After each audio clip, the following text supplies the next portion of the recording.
Teens refuse to pull up saggy pants, deputy teaches them a lesson. Fashion is pretty subjective, but the saggy pants phenomenon is one style that's proven consistently controversial. As some teens found out, this particular wardrobe choice comes with consequences. When they refused to pull up their pants, a deputy taught them a strong lesson in respect. But did it go too far? You decide. Deputy Charles Woods, the school resource officer at Bolivar Central High School, about 70 miles east of Memphis, Tennessee, stirred up controversy after dishing out what some say is a harsh punishment for high schoolers who refuse to pull up their pants. In a matter of roughly 2 weeks, 4 Tennessee high school students found themselves in hot water over low waistbands, and at least 3 had Woods to thank for the penalties they faced. The 4 saggy pants-wearing teens were charged with indecent exposure after wearing their pants too low to school.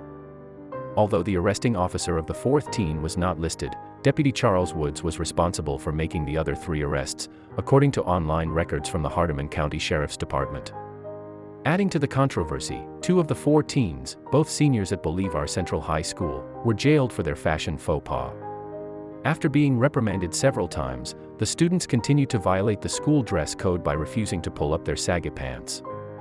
For their disobedience and low-riding clothing, the 2 seniors spent 48 hours in jail after Deputy Charles Woods decided enough was enough. One of them was Antonio Ammons, who said he had never been in jail before. "I just took it and went on," Ammons said, speaking of his time behind bars in the Hardeman County Criminal Justice Complex, where he was placed with other inmates. "I didn't know what else to do," Ammons, who lived with his great-grandmother at the time, continued. "I really didn't like it," he said, adding that he also had to figure out how to pay more than $250 in fines and court fees, which also resulted from the arrest. In an affidavit, Deputy Charles Woods said Ammons had been suspended previously for allegedly showing gang-related/hate violence or intimidation, and walks around all day every day disrespecting the rules of the school, the principal, the teachers, other students, and even the SRO. By Ammons' own admission, his pants were slung so low, his underwear and gym shorts were visible. Even so, some of his peers and their parents deemed the punishment excessive, saying the teen should not have been jailed for his clothing choices. "They didn't need to go to that extreme," student Cheyenne Lindsay said, defending the saggy pants-wearing teens.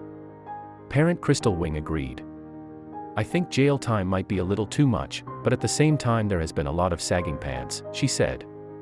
Shannon Till echoed the same sentiments as others, saying, "Putting them in jail is just a little bit much."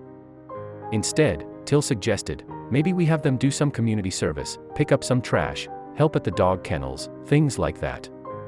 Others appreciated Deputy Charles Woods and his strong lesson in social conduct, even though saggy pants did not constitute indecent exposure under Tennessee law at the time, according to attorney Leslie Ballin.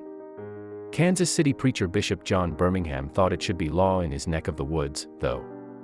After he got wind of BCHS low-riding pants debacle involving Deputy Charles Woods and the arrests, he started a campaign among Kansas City voters, asking for their signatures to ban the display of public indecency citywide. "A lot of folk are very offended at this fashion," he said. "It's our right not to look at your underwear."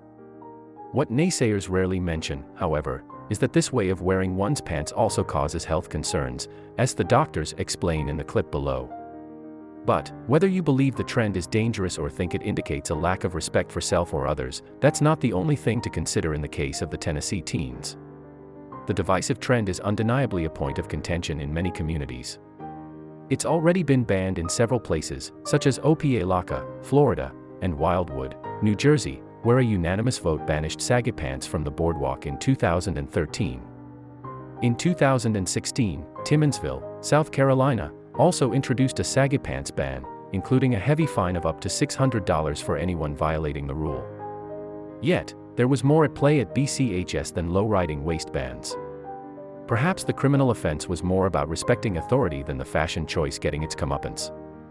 The school dress code was repeatedly violated and there was an obvious failure to obey the rules. Such disregard comes with consequences. Maybe it's best to learn at a young age that violating certain rules, such as laws, results in stiff penalties, like jail time. So, was the punishment too tough or just tough enough? We'll let you decide.